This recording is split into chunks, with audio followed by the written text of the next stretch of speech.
juicy syncopations, right? And so we have syncopations in these two parts, of course, as you know.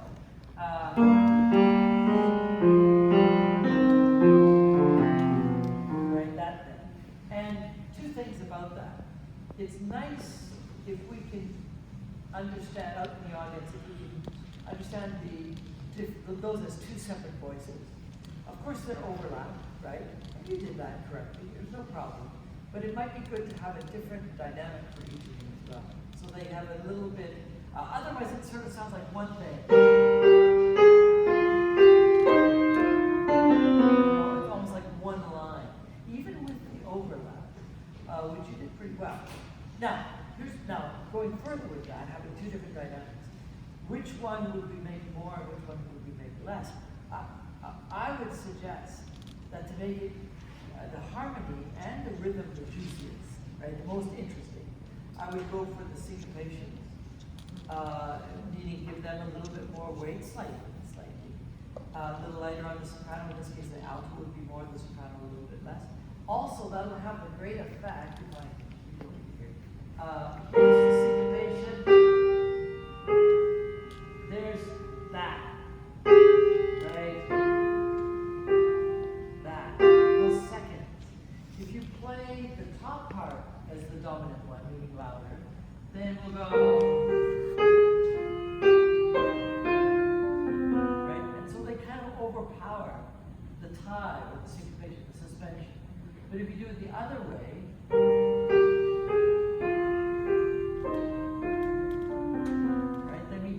those three beautiful and expressive and dramatic seconds, the G and the A flat, and the F and the G, and then the E flat and the F. And it'll be amazing. Can you try that? Just play that bar and bring out the syncopations or the alto part, and just a little bit less on the soprano part so that stands out.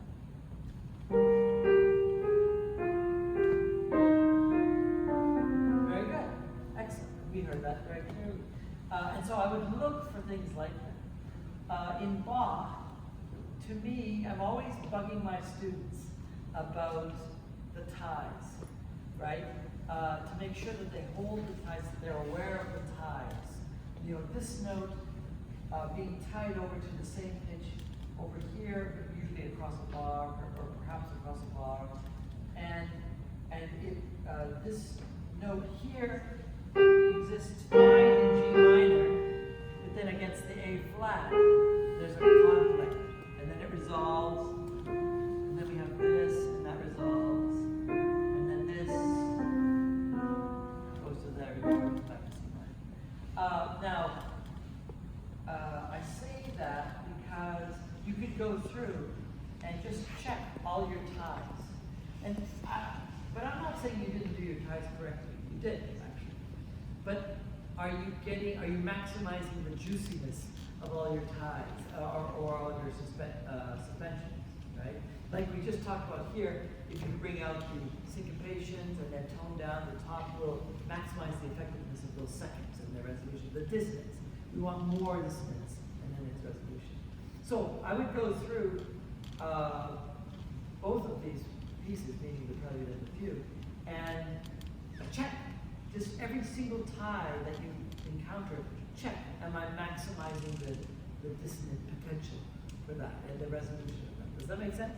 And then it'll be really juicy. I often tell my students, like I was saying, that the ties are where some of the most beautiful moments or most dramatic moments are in Bach, often. Not just Bach, but we're talking about Bach here. So look for all of those, and I say ties, but I also mean suspension. So for instance, we could call those ties. I mean, they're not tied officially, but they go across them, right? Okay, good. So that's another very important thing. And then places like this, where we have two different voices saying something sort of similar, I guess, an inversion of each other. But they're consecutive. So we have this guy saying this, and then we have this guy saying this, right? And they're two different things. But it's quite easy for us in the audience to hear that as one thing.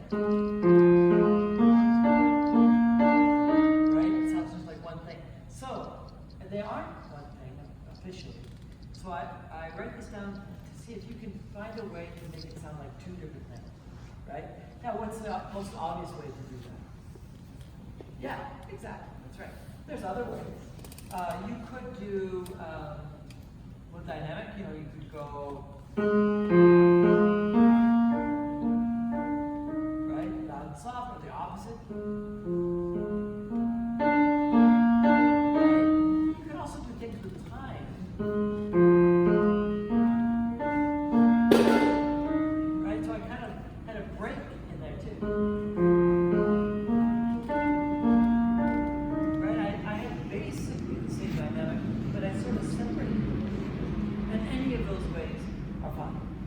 Whatever you prefer, whatever it takes to get those to sound like two different things. Try that just with your left hand alone. Maybe just left hand alone for only those two parts.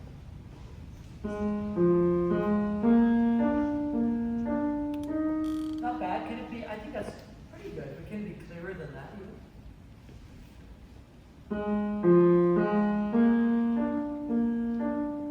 Good. And do that again. That was fine. Do that again, and now just throw in a little separation between the two parts, just for an experiment.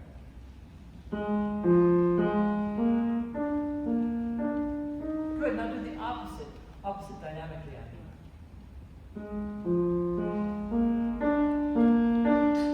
Yeah, and I think any of those ways, and probably other ways as well, are fine. The most important thing is that some way, find a way to make that sound like two. And look for places like that. I mean, most of the time, it's pretty, they're overlapped, they're on top of each other, so it's easy to perceive them as two different things. But sometimes they're consecutive, like that moment, and perhaps some other moments as well, and you want to clarify them as well. It's kind of fun. Okay, so we talked about shaping, we talked about syncopations or ties, and how to maximize the dissonant potential. We talked about ensuring that every time there's two different parts, it sounds like two different parts and not like one part, especially in situations like this. We talked about the shaping of this. Oh yeah. So here, sorry, this is the,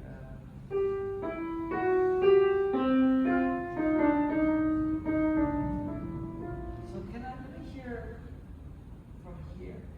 And let's hear like these 4 or 5 measures, that, please. And what I'm looking for is just maximizing, once again, the clarity of all of the subjects. It's a strength of grace. We've got subjects interrupting each other, and I just want the clarity with volume or with shaping, or just whatever.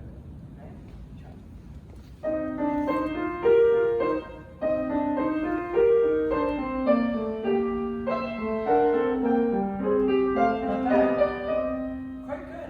There's the first two right in the same hand. I think you can, sometimes I think, even when they're overlapped and they're both important, right, they're both subjects, sometimes I think it's okay to just, here's this subject, the first one, and then when the second one comes in, ignore that and just go to the second subject. You know what I mean? Like, of course, our temptation is to keep that guy going, the first guy going, and then add to it the second guy, which is fine sometimes. But maybe it's not necessary here. Maybe you can just have this guy come in.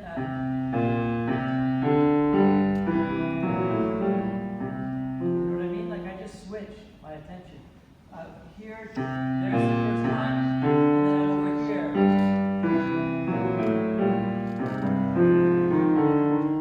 Does that make sense? Maybe try that.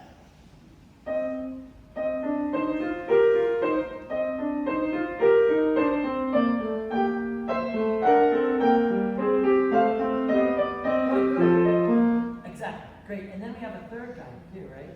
So switch your attention to that one. And I think it could be like, if we had 3 people, you have you, me, and somebody else standing up here, we're singing that. Singing each other own part, one of those 3 things. And it's like, when it's your turn, you take a step forward and sing your part, and then when you're done, you step back. Or maybe not when you're done, rather, but when I enter, let's say the second guy, then I take a step forward, and you take a step back. And then when the third person enters, then I take a step back and the third person enters. Or another analogy would be if there were spotlights, right? And the spotlight guy, or up there with the spotlight, would be on you for the first entry, and then when I start, then he focuses on me, and then when the third person comes, he focuses on them. So it's really super clear. And I would do that here, so you have this guy, then this guy, then this guy. Right? And it's also kind of cool because they have different interval content, right? And different modes, sort of, right? So, and then this guy, and then this guy. So that's similar. It does that. Weird. Can you try that? So bring out each one and just focus your attention like the spotlight guy from there to there to there.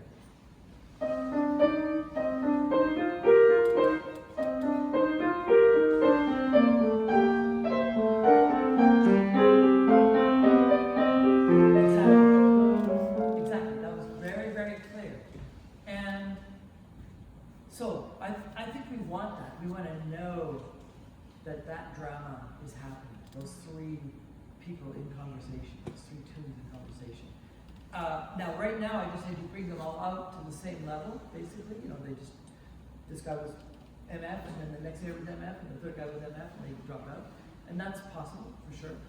But you can also play around with that, too. Remember what I said about if we hear the contour of the subject, the shape of the subject, then sometimes we don't always have to bring it out loud, as long as we get the shape. So you could toy around with that idea as well, experiment. Maybe you don't have to bring them all out. And sometimes by dropping one of them far underneath the other guys in dynamic, sometimes that can bring it out.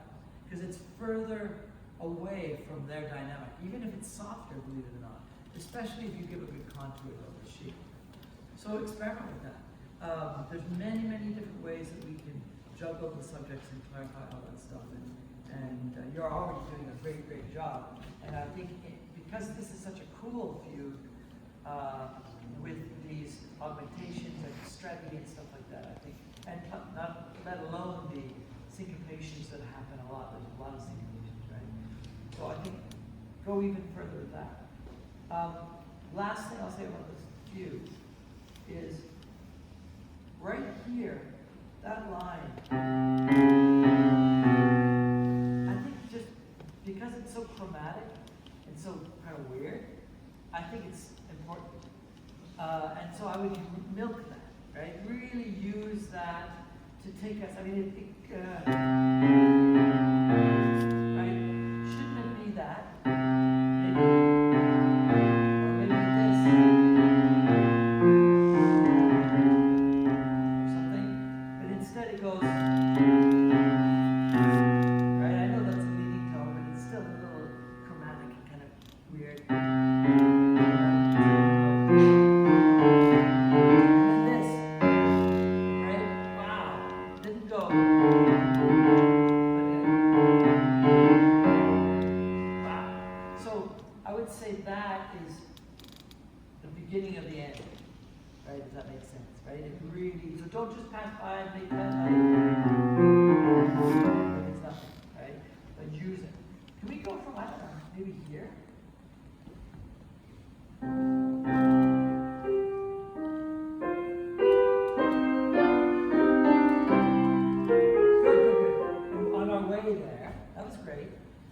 these are a bunch of little sort of false entries, or some of them, right? Like this guy, it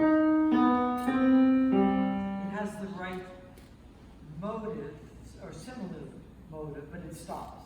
But I think we still want those. Like whenever there's a false entrance, do you know what a false entrance is? In a fugue, most of the entrances of the subject